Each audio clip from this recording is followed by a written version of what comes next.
Good day mga idol, ito na yung bagoong na ginawa natin nung isang linggo mga idol. Ang bagoong Bisaya o ang ginamos. So ayan mga idol, bubuksan natin siya at titingnan natin mga idol. So ayan na siya mga idol. So pa ganito na ang texture niya, parang malambot na siya at lumalabas na yung sabaw. Talagang bagoong na siya at hinog na.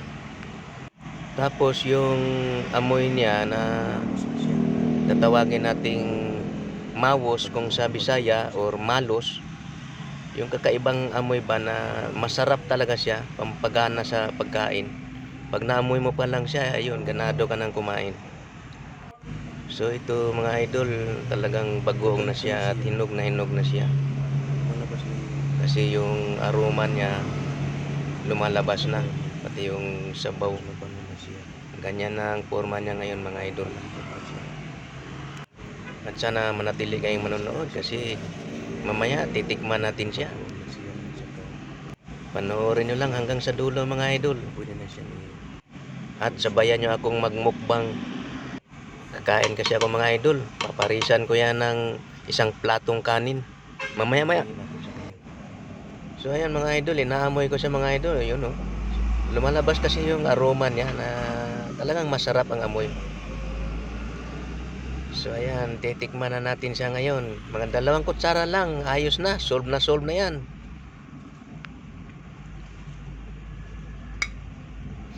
Ayan oh. Naku mga idol, ang sarap ng amoy niya.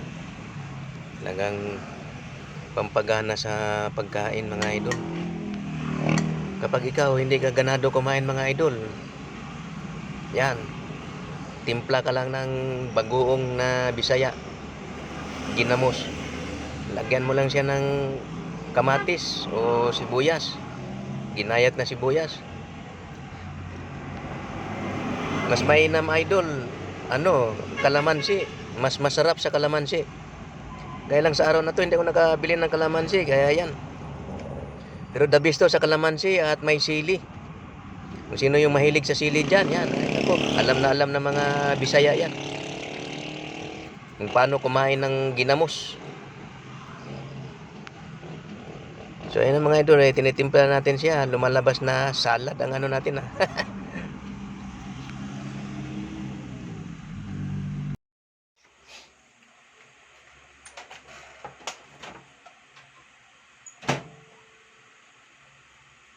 So ito na mga idol. Kain tayo. Ayan oh, yung kanin mga idol. Sus, napakasarap ipare sa kanin mga idol. Pero ito, may ulam naman akong iba mga idol. Pero ito, talagang sinadya ko talaga na ginamos lang na may kamatis at dahon ng sibuyas. Ang iuulam ko ngayon. Para malasahan ko siya ng gusto. At malaman ko kung okay ang timpla. At okay naman mga idol. Swak na swak sa panlasa mga idol. O di ba? Yan, subukan nyo lang yan. At maraming salamat sa panonood mga idol. Kain tayo. Abangan nyo ang next video ko kung paano maggawa pala tayo ng longganisa. Version ko sa paggawa ng longganisa mga idol. So ayan lang. Maraming salamat. See you on my next video. Tara na. Lafang na. Alam mo na nilagay ng kalamansi.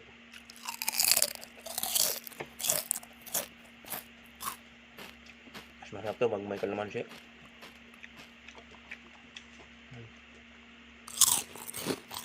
Sobrang kalamansi.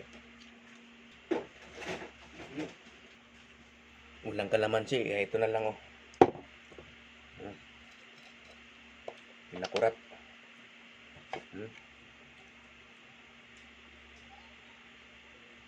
Ayan oh.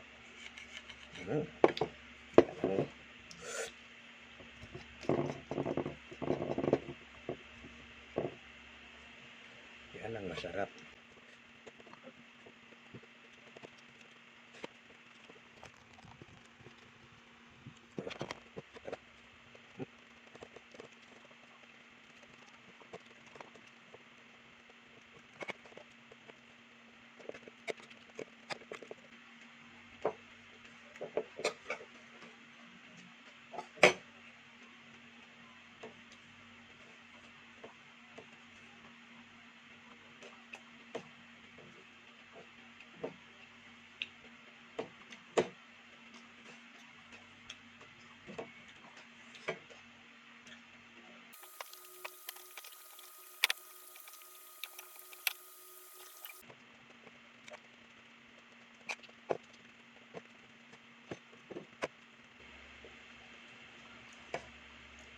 Mukbang.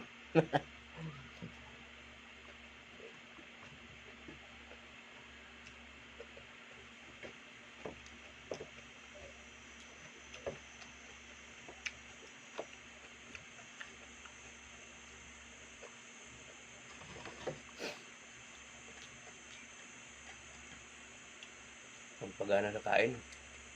Kahit hindi naman ng puro. No?